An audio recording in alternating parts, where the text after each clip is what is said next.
Assalamualaikum warahmatullahi wabarakatuh. Waalaikumsalam Jumpa lagi dengan warahmatullahi Bapak ya. wabarakatuh. Gimana kabar-kabarnya anak-anak? Sehat semua? Baik, Pak. Alhamdulillah baik. Oke, sebelum kita belajar seperti biasa kita berdoa dulu ya. Kita berdoa dalam hati masing-masing. Mulai.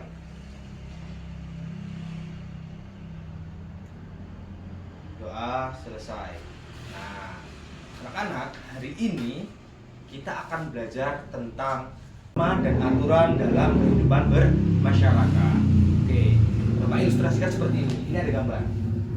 Di sini ada pengendara, ada pejalan kaki. Di sini juga ada lampu merah. Nah, di sini apabila nih seorang pengendara tidak mentaati lalu lintas, apa yang terjadi? Kecelakaan, Pak. Ya, betul sekali. Pasti di sini akan terjadi laka atau kecelakaan. Bisa aja orang yang menyeberang tertabrak oleh pengendara.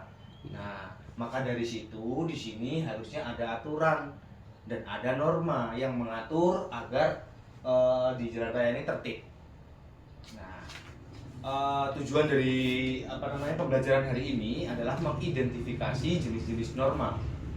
Yang kedua adalah menganalisis norma dalam kehidupan bermasyarakat. Oke, Bapak akan membagikan kalian menjadi 4 kelompok. Setiap kelompok nanti akan membahas masing-masing norma. Nah, kelompok pertama itu adalah norma agama, kelompok kedua norma kesusilaan, kelompok ketiga norma kesopanan, dan yang terakhir adalah norma hukum. Oke, akan Bapak bagikan LKPD-nya dulu ya. Baik, Pak. Sudah kebagian semua? Sudah, Pak. Nah, coba dilihat tuh di LKPD-nya. Nah, nanti kalian baca, ada materinya, dibaca, dipahami. Nah, coba di situ temukan contoh sebab akibat ketika melanggar norma. Nah, nanti dituliskan di situ. Setelah itu hasilnya nanti dipindahkan ke setelah itu nanti hasil dari penelitian kalian ini dipindahkan ke karton ya, kertas karton, dituliskan di situ.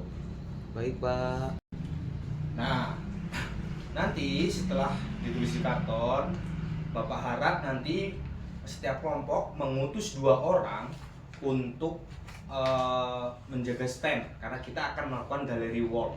Nah, setiap kelompok mengutus 2 orang untuk menjaga standnya masing-masing. Nah, sisanya atau selebihnya dari 2 orang tadi, setiap kelompok itu maju ke depan. Silahkan kalian mengunjungi stand dari kelompok yang lain. Nah, kalian kunjungi, di situ kalian pahami. Ketika ada pertanyaan, Bapak sudah menyiapkan kertas.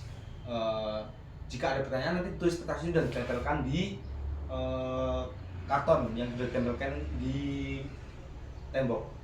Nah, sampai sini maksud. Maksud, Pak. Oke. Oke, anak-anak, sudah semua? Sudah, Pak. Oke, hasilnya tolong ditempelkan ke dinding. Jika sudah ditempelkan, Sudah, Pak.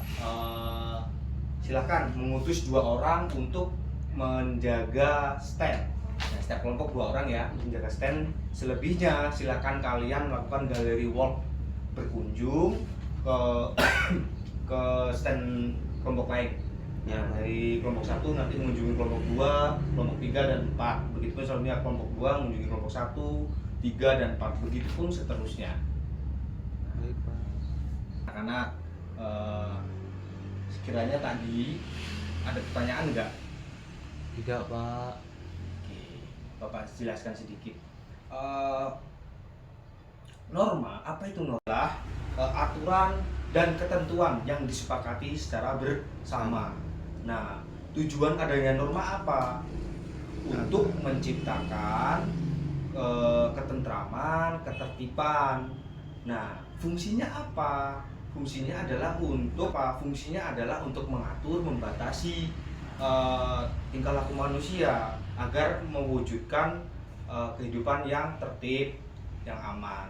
Nah, norma itu dibagi menjadi 4, anak-anak. Ada norma hukum, ada norma kesusilaan, ada norma kesopanan, dan ada norma agama.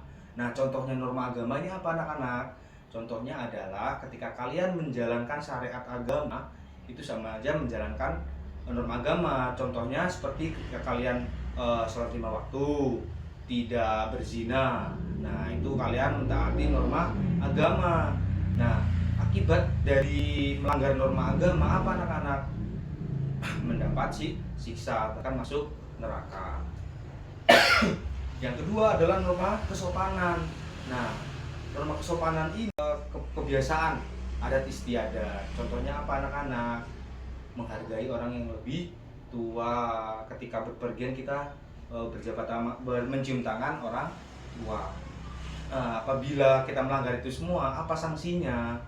Ya, kita merasa menyesal dalam hati. Nah, untuk selanjutnya adalah yang selanjutnya adalah norma kesusilaan. Norma kesusilaan adalah norma yang timbul dari hati nurani. Nah, contohnya apa? Tolong menolong. Nah, kalau seumpama kita tidak menjalankan norma kesusilaan nih, apa sanksinya?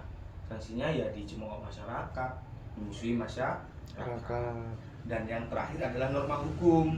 Norma hukum adalah norma yang diatur oleh lembaga negara.